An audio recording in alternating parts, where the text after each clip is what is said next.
So I'm very happy to be here, and I want to thank you for Kescon and Rodrigue and Nick to put up together a great panel, which is very important, because here the panel, the topic is blockchain and freedom, and we mainly talk a lot about business opportunities, about investments, about technology, but there's much more behind blockchain. So I'm happy to explore with that diverse and complementary panel some questions around freedom and transformation and what all blockchain means. So before I ask you to give a quick intro about your profile, your activities, maybe just to give a quick intro about myself. So I'm since 25 years in the digital innovation space. I've been one of the internet pioneers who ended up creating a company based in Austria and being listed at the market in 2000. So I know the IPO, the founding, but also worked in large corporates. I know also the reasoning of large organizations, how they have to deal with innovation, how they can use it, and also did a lot of angel activities. So in 2014, I was basically on day one in blockchain 2.0, where Vitalik was presenting Ethereum in Miami. It was a day where my life changed. I instantly was mesmerized by the depth and the richness of the concept, and was already familiar through my activities in digital, also to P2P.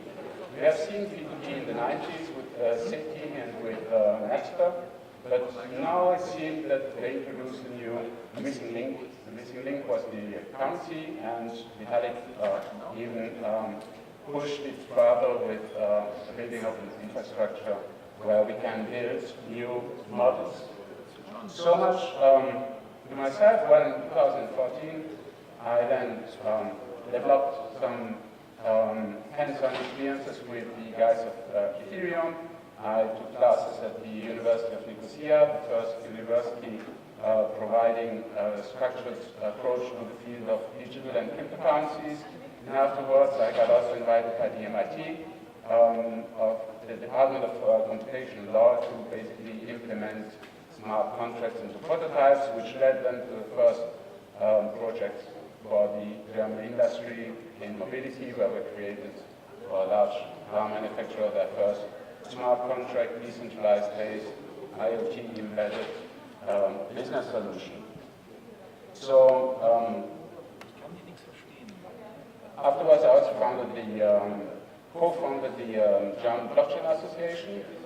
Very important piece to basically protect and defend this movement, and to act as an interface to that ecosystem. But now I think enough talking. We will have a quick intro from our panelists, and we will tackle basically topics of digital transformation, of blockchain impact on society, what 3.0 means, and what are the future trends. So, up to you. Yeah, my name is Shamsunder. I'm C1 founder of Repeater Technologies, and we are providing blockchain solutions for the governments and banking sector. So, I finished my master's in computer science in India. Currently, if you talk about blockchain, there are three things that like tokenization and the smart contract and the immutable ledger. So tokenization means previously so a lot of people travel around the world from here. So they probably use debit card and credit card. So there are some remittance charges, like the live price is different than current price, like what they are charging banking sector, like cross-border payments. So they usually charge 8%, and now people are using Bitcoin and other currencies to transfer from one country to another country instantly. So it takes 4 days when we are transferring from one country to another country while using the bank. So I think it's a good thing that tokenizing the banking sector, and you can transfer money from one country to another country instantly with a low forex rate, so that the people can benefit. That's what we are doing, and we are providing a solution for the banks in Africa. So a lot of people are around the world. They are like Africans are laboring everywhere, and they travel all the world from Africa to India, Philippines, and UK and Germany. They're working here, and so they want to transfer money from using the Western Union. They take 8% of charges, like remittance charges. So currently we are building these cross-border payments using this tokenization blockchain. So people can instantly transfer from one country to another country with just one click. This is what what we are calling that innovation. So also the smart contracts, if you think about my fellow people like this Drively. So if they went to VCs, and they probably won't raise $2 million. So now they raise $12 million. They're a good business, and their revenue generation is $3 million per month. So this is a good thing that driving the innovation startups like Drively, and this is what I'm thinking there. Okay, great. My name is Hans von Weizsäcker. I work for the German Development Corporation. It's a governmental institution with 130 countries we work in, with 18,000 people. So on the governmental side, we are commissioned by the German government usually, and we work on behalf of our partner governments worldwide, trying to bridge the gap between the technology innovation ecosystem on one side and the institutional setting, the governmental setting on the other side. And that's why we look into a number of use cases which are relevant for sustainable development. This is the example you mentioned of decreasing the transaction fees of remittances is an important one. And beyond that, we look into climate accountability, climate markets, carbon markets, decentralized energy markets, and supply chain traceability. So these are a number of use cases we look into. So even though my background is IT, so I'm a computer scientist, I work in development of countries, not software in this case. In my team, we don't have software developers, but instead economists and lawyers and political scientists who look at the institutional and economic framework conditions. How sustainable development can be incentivized, tokenized, and done in a better, meaningful way.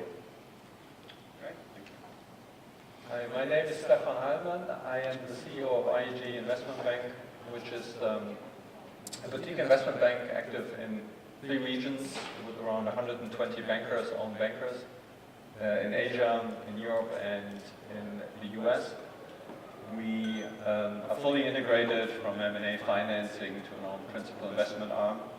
Within that, I believe actually over there, Rafael Dana, the good-looking gray-haired guy, same age, around 50, is heading our blockchain and ICO expertise, which is basically threefold. One, we manage regulated ICOs as broker-dealer or security trading house, depending on what legislation you are in. Secondly, we have something where we're trying to institutionalize blockchain as an investment class, whether it's token, whether it's equity, or whatever you can think of, hybrid of it, by having an intelligence arm where we create indices, where we create research, and make that a more compelling, transparent story. And last but not least, we're about to set up a US incorporated smaller crypto fund, which invests into decentralized apps, both in equity and in token. Okay, great. Thanks. I am Jaycen Horton. I got involved in the crypto space back as early as 2010 when I was still a student at a university, which I was asking the professors if I could spin up their equipment after hours just to mine this thing called Bitcoin. Kind of saw the ups and downs and the swings of all the trends of the market since then. Got involved with Ethereum as soon as I knew about it. Kind of saw that you could build businesses and build applications out of this new programmable blockchain that was generalized for everybody. kind of got involved with a couple companies, one of which is KryptoPal, which we build application programming interfaces and software development kits for people to engage with and interact with the blockchain.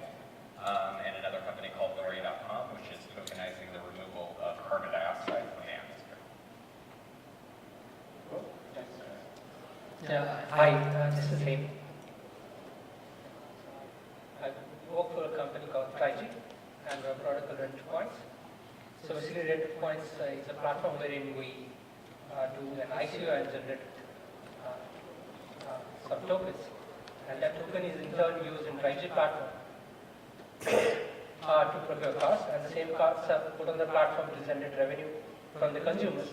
And whatever revenue is generated, we return back to the token. And investors get part of the share. Smart contracts. We have done this through tech platform. And we as a company have been operational since 3 years now. So when we started, it was not, so the financial model for procuring assets was very traditional, wherein we used individuals as well as institutional players, wherein they wholesomely own the assets. But with ICO, what we did is we fractionalized the asset involvement, so anybody could, not anybody, but yes, the accredited ones could invest in bits and parts and get in turn invested back to our assets. So yeah, that is what we do.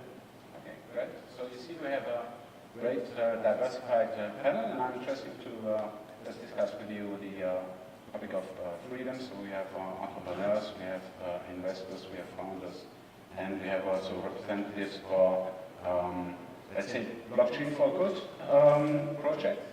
One of the topics I think which would be quite interesting to get your view on is if you look at the developments of the economy and the society, because society is a part of the economical activities. We talk the last year, blockchain is somehow still a niche, but has a lot of drive. And I think for all those who are into blockchain, they are truly turning into believers. So it would be interesting to see what your takes on the digital transformation we, in general, as individuals, as a society, or as a company, on global scale. How do you see blockchain fitting in all this transition from traditional models into digital models? So, where do you see blockchain fitting in this? Is this going to be a niche, staying a niche? Is it, what's the amplitude? I'll take a stab at that. So in my view, I think blockchain's role in this whole thing is to provide transparency and autonomy to the software industries and to the social populace as a whole. For once, we have a technical architecture which has incentives that are geared to allow participants to cooperate. So there's cooperative incentives versus having incentives that are so skewed that are incentivizing actors to act against each other or to operate behind closed doors and kind of create proprietary software and architectures. I think blockchain's role is one in which can help aid in the removal of, or the aid in addressing the prisoner's dilemma. Very interesting take. Maybe one added value I see in blockchain applications on the grand scale is the added value of decentralization wherever it's applied, and wherever there is a certain rationale behind taking away control from the central authority. So that's one of the reasons why we look into the use case of journalism, because journalism on a wider scale in the internet age is being deprived of its financial revenues because somehow these paywalls that are really and so on. And that's one of the reasons why at the same time we could, for journalism, shift all the funding towards governmental funded journalism, but that deprives us from the independence of journalism. So in that sense, decentralization, and in particular curation markets, might be part of the answer of how journalism could be financed in the future, while at the same time maintaining independence. Okay. So, Stefan, maybe your view as an investor? Probably, I can only agree with what you guys have been saying. So I think there are two parts which I think are very intriguing about blockchain. One is it's probably the first time that a protocol really ensures the transfer of values. So that's probably the most revolutionary part, combined with the decentralization. And that's something where, if you ask, so where's that taking us? I think it's going to reprogram our brains massively over the next 10 years.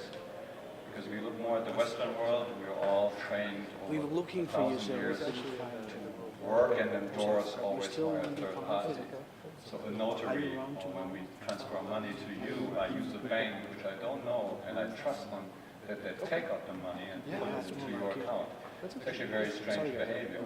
But we have that turned into our system. So I believe within 10 years, and the younger generation will never be conditioned like this, will change our entire behavior of how we interact, how we work together, how we include people. I mean, as you're doing financial inclusion is probably one of the biggest benefits out of it. I think we'll have an even more massive change than the mobile phone and the IP, the internet protocol. More and more, the digital is bleeding over into the physical world, and I think that we'll see these incentive models especially that are playing out in the blockchain world, affect our day-to-day lives on a human level. Okay. So, Sian, what is your take on it? So there are two parts that we can discuss. Like there are all of the, like Western countries like Europe and the US, and they have this digital transformation and everything. But people in Africa, example, so they don't have their digital identity, they don't have an account, and they don't have anything to show them whether they have an identity. So people want to transfer money from they travel all the world, from their family, they live with the family, and they're living in the country, they travel here and they're working here. They're transferring money from here to there. So it's a big trouble for them. It takes 22 days, we calculate exactly. It takes 22 days to transfer money from here to there. So after bank transformation, people will go like there, the Western Union people will transfer money. So these kind of things are there. We are working with these champion governments and we are creating digital identity. And people don't need to open an account, bank account. So with digital identity, you can transfer money from here to in Zambia, so Zambian bank, and it will directly give the cash to from bank to those people with their digital identity. This is what currently we are doing, and it's approximately it takes 1 day to transfer money from here to there, and banks will hand over cash to those people. So this is the current what we are doing. So there is a company called DigiPay. They are going to start a company in Zambia, and we are working with the Zambian government and 19 banks in Zambia. So we are working with this digital identity platform in Zambia, with Zambian government. Okay. Well, Yeah, that's great. what's your take? So the biggest take I see with the decentralization would be on the services segment. So we come from a platform where we do serve B2C customers. So the more I see that the information is passed on to the centralized network wherein it's not controlled by a single entity, the more trust gets built up within the customers. And that is how the participation, especially on the selling space, would be more from the consumer aspect, because they get to say, they believe to see, and they actually get to know what exactly is being served. And at the same time, the producer, the one who is setting up the services, has also the faith on the consumer side. So that is one aspect where it will drastically change the segment, especially for a country like developing country like India, wherein the trust factor is not on the global very standardized. So people yet not trust a lot of entities, especially small companies, but they do trust the big ones. So I see people giving a lot of value to the Amazon reviews, few big sites like Google reviews them, but at the same time, if small companies are coming up, though they have very good, decent reviews and all, but they are still reluctant to use the services, just because the trust is not that great. So once things start evolving and putting on blockchain, the visibility increases. I think that would have a very, very, very great impact on the system, especially on the B2C segment. So that is going to impact a lot. Okay, so basically I'm not surprised about your take, of course, but what I think is always important and interesting to remind is that the blockchain space is not only about the new technology, new take, it's entrepreneurs and project owners with a purpose. We have heard some are expecting change on a micro level, on a conscious level, on a social level. There's that idea about improving the fairness between trade partners, or to ensuring the regulations, but also improving day-to-day life by providing some solutions which are improving on a day-to-day life the activities of the individuals. So I think this is great that we are not talking about the next unicorn, why we cannot exclude it. We shouldn't exclude it, because this is a global market and the global economy is global. And so, but you know, if you look at the topic of blockchain, I was in 2014 a lot impressed by actually, I think it was the first academic article from Primavera de Filippi. She's a Harvard researcher, and she wrote about the upcoming Ethereum project. And the topic says it all. It was the question, Freenet or Skynet. And what I liked with that is that she was also showing that that immutable blockchain can also be misused from any kind of institution or parties to actually not free up people, but also to oppress people. And so if you look at the bigger picture about so the blocks about what's the impact on the blockchain, we have on the one hand economical activities, we have social activities, and then also what is going to happen with the technology. So if you look at these opportunities and challenges, what would you ask or remind us to look for to ensure that it's more a Freenet we are going to move into and less a Skynet? I think it makes a lot of sense to think about which aspects of life do we want to fully decentralize and what not. So there might be some limitations. For example, some visionaries think, okay, we should free up everything, leave it all to the blockchain marketplaces, including everybody can buy weapons and including all these aspects. So there are some good reasons why you want to centralize, for example, the control over weapons. Or why do you want to centralize maybe even the social redistribution? Because if you leave it all up to the market, if you make it like somebody who opts into a certain scheme, you can participate and the others are not, the whole system of redistributing from the rich to the poor might not happen on a voluntary basis. At least there's very few examples of countries where purely through voluntary contributions there's a good social system established. So the government typically uses force to force people to pay taxes, actually fiat currency. It's one of the reasons why fiat currency is so popular.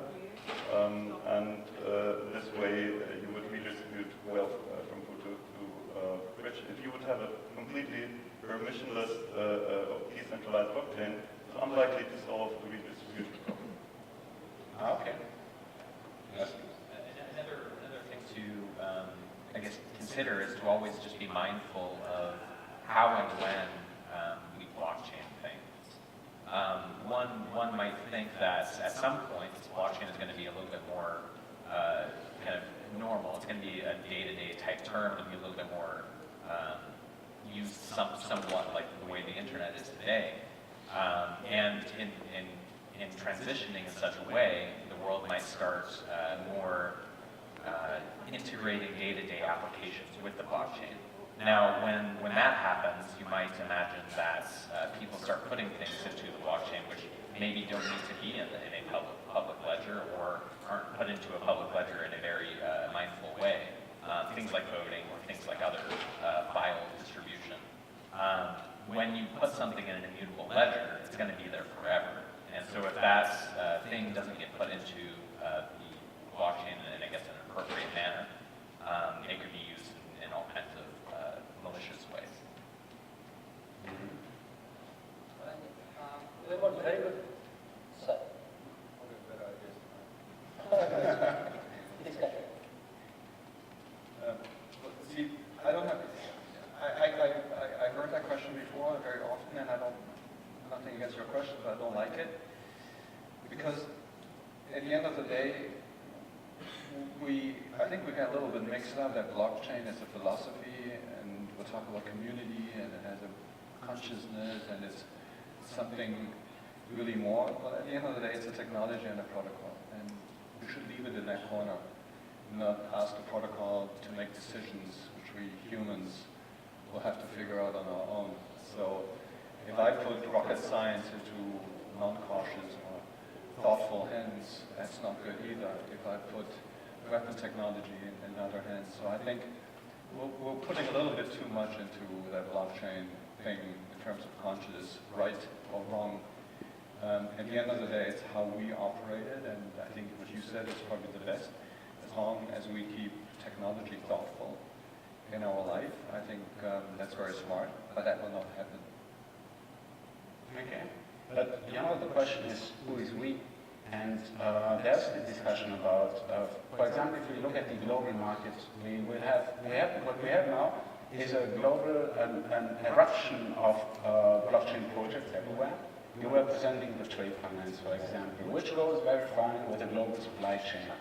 And so the question is, if you look at the technology, the technology also transports some kind of values. And if we look at the different players on a global scale in economies and nations, then they have different values. And some are discussing that possibly the values embedded in the technology, so not a philosophical thing, but kind of the protection of the individual, or that idea about the fair distribution, or the protection of some kind of privacy components, may be competitive differentiator between the technologically similar projects. Put it that way, for example, a blockchain being developed, a supply chain originating from China may incorporate different values than one which is maybe coming from India or from Europe or the US. And so at the end of the day, whether the technology that you was using for good or bad.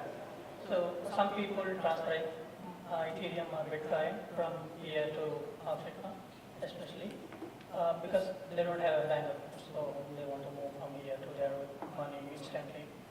So some people use ransomware. So they're asking Ethereum, Bitcoin payments and whatever the zero knowledge proof they're using. So at the end of the day, whether you are using for good or bad, that's people's mindset. That is what my idea. okay.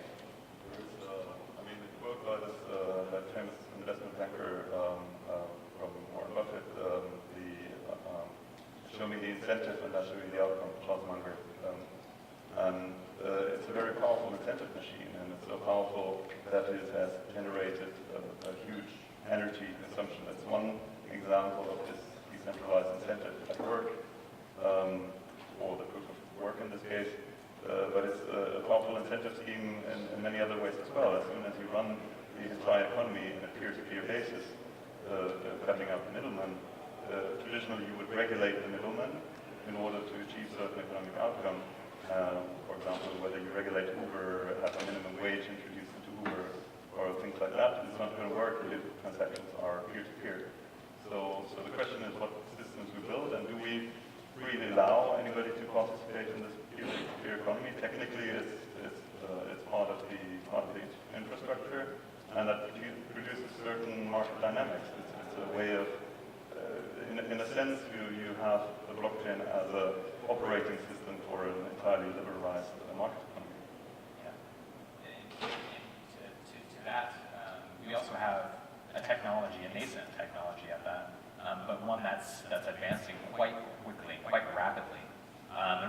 more and more of the world is becoming more and more technically equipped with the equipment to actually participate in this democratized technology. I guess that it would be good to have everybody just kind of step back as they're building things on these public technologies and ask, are we actually engaging with the people that need to be engaged with all the decisions we're making? Are we actually democratizing standardized technology, or are we kind of just excluding anybody who can't adequately participate in this technology? And maybe we need to kind of make sure that we're having the proper education and outreach to get the right people to participate at the right time. Okay, so Let's say it's simple, like whenever we have data, it's a very valuable thing. And there is always a question on what you want to do with data, who wants to use the data, and what sort of restriction you want to have with the data. So once you put it on blockchain, there's a lot of sense of responsibility on what actually you want to put it on blockchain, how you want to restrict it, and at the same time how you use it. So I was just gonna tell you before, like in India we had one of the biggest projects in the world of enrolling biometric information of all individuals. So India is one of the biggest populous countries, like close to 3 billion plus. So there is a lot of questions around like how the data can be misused. Since you have a lot of information, my ID scan, my biometric, and there was a plan to attach a lot of other information, including my banking history to my health history and all. So we need to find a balance on what we capture, how we use it, and if at all it has to be put on any public ledger, like blockchain or something, it should be seriously thought of. Like, shouldn't be anything. Yes, some level of access, some level of control, but though with all controls and everything, there has to be some limitation on what you want to put in. If we take the example of India, is there any kind of industry organization, association, which is representing, for example, your requirements or demands regarding blockchain, being blockchain entrepreneur, or? The government of India has a company called Niti Aayog. That is one government entity which actually takes care of policing anything related to a lot of policy, including technology. And of late, since there is a lot of booming economy and a lot of companies involved around blockchain and cryptocurrencies, so they are already working on it, and somewhere maybe in the next month they are to release the first guidelines. So speaking of today, all the cryptos, they have already banned it. The banking, like they have, I would say the word ban, but they have somewhat put forward a restriction wherein the financial transaction in between the registered entity versus any crypto entity or blockchain entity. I'm not saying blockchain, a crypto entity has been blocked, because they can't do any financial transaction. But as so, those entities can function without the need of financial entity. Okay.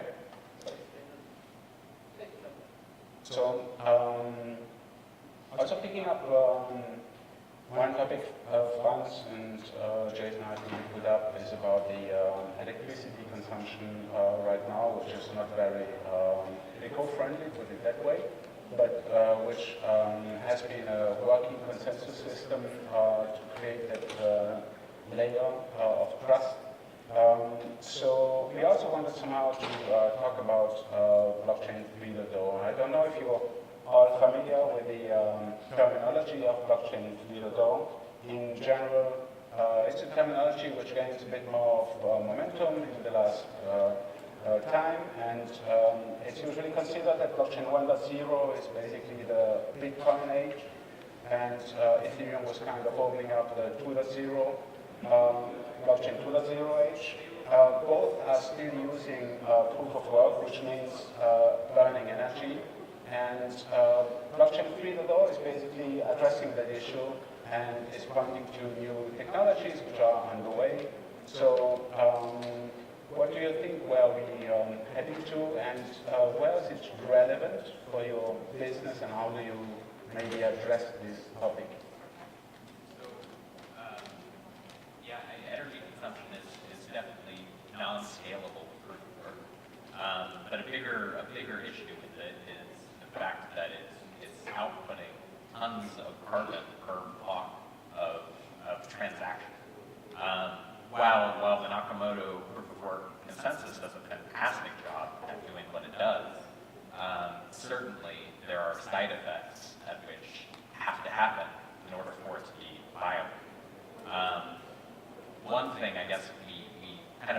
as a whole in an industry, we need to more adequately engage with other types of consensus mechanisms which could potentially help aid and reducing some of the side effects which happen because we get such a positive output from that proof of work mechanism.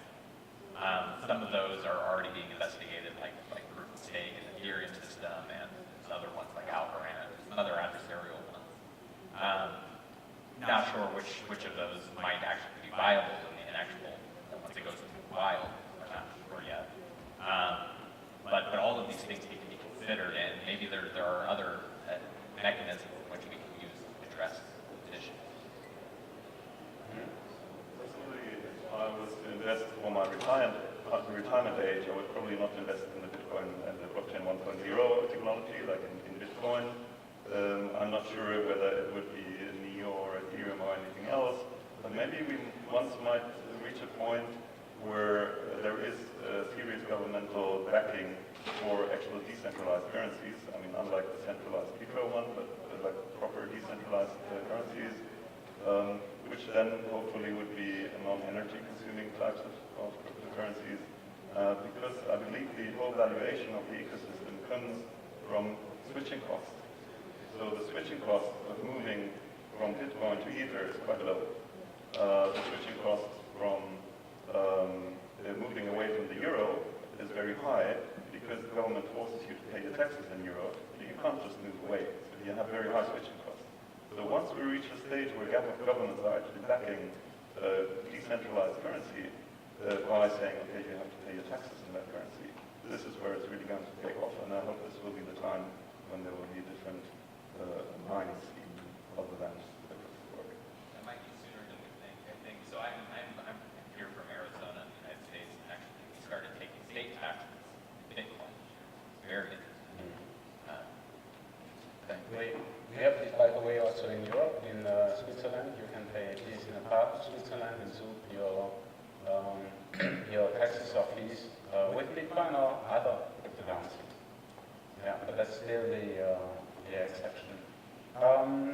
If you look at that blockchain 3.0, which means more faster transactions, probably scalability, which is exactly interoperability. Scalability means like transactions and how many transactions, like Bitcoin do 7 transactions per second and Ethereum maybe 7 to 15 transactions. And most of the people don't know about the Zilliqa.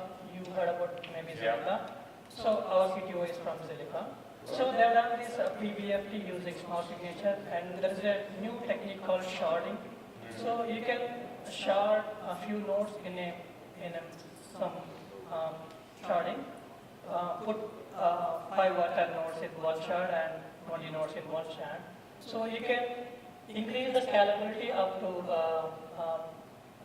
300 times, 400 times. Like currently there are 3,000 transactions per second. Currently there are more shards using, like more nodes added into the network, and the value will be increased, the transaction value will be increased.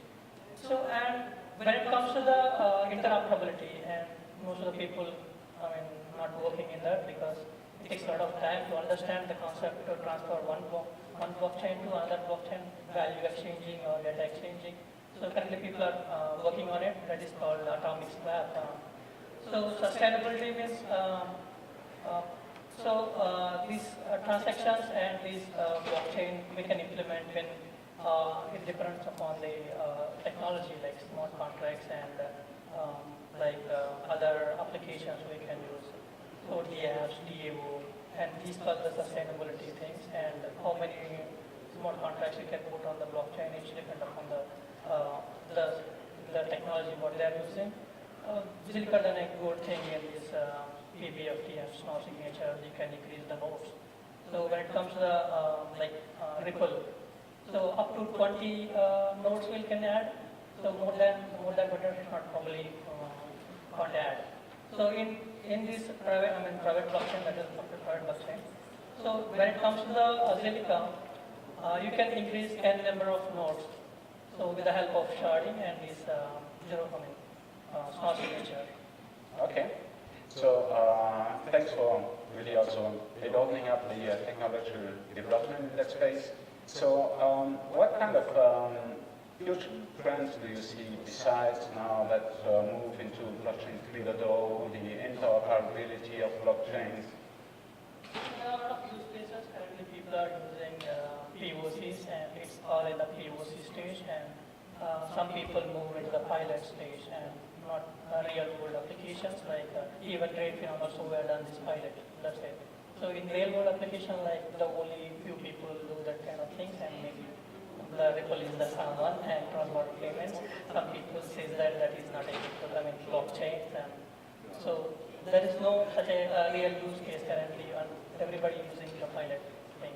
So maybe we can see after 1 year, or in between 1 year, we can see the real use cases.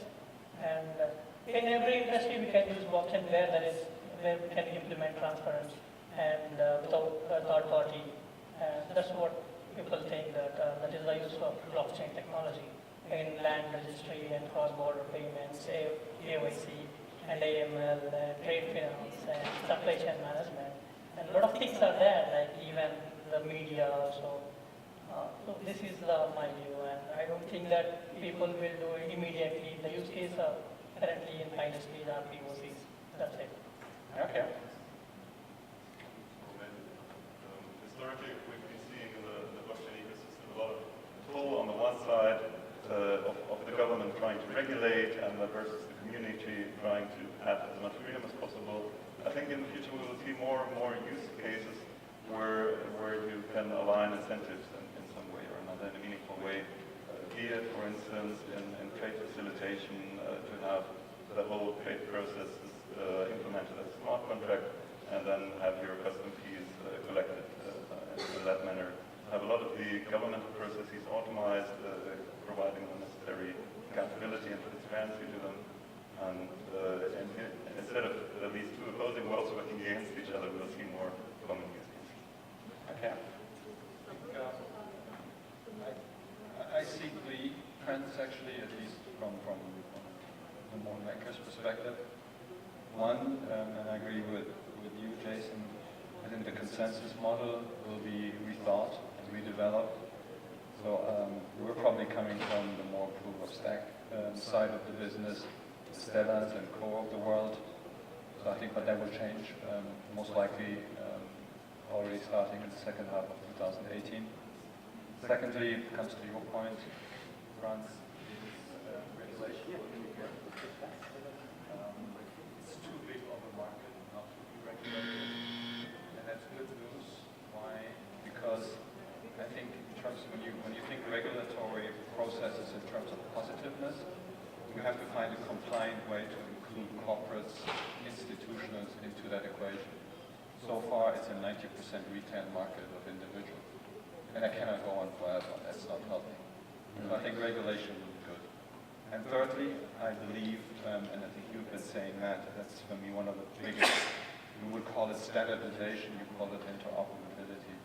I think there are too many different IP protocols in place. It's confusing, it's not marketable, and it will not prevail. So I think either we set standards, which I doubt will happen, so I think interoperability is probably the technological solution. Okay. So I think there's probably two parts to a blockchain 3.0. One is technical. The other is kind of how does society kind of start adapting to scaling. So once you have scaling implementations for a technology, like more adoption. So going back all the way to 2010 when I started playing around with Bitcoin, I remember